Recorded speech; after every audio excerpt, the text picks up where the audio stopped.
आप सुई और धागे की मदद से घर पे ही पिको बना सकते हैं।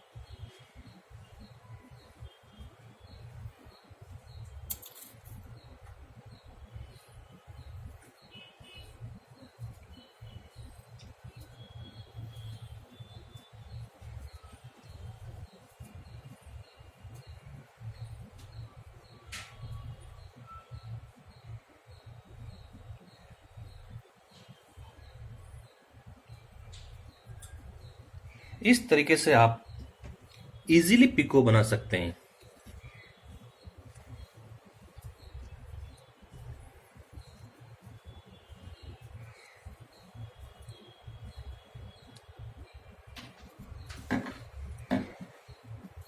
धन्यवाद दोस्तों।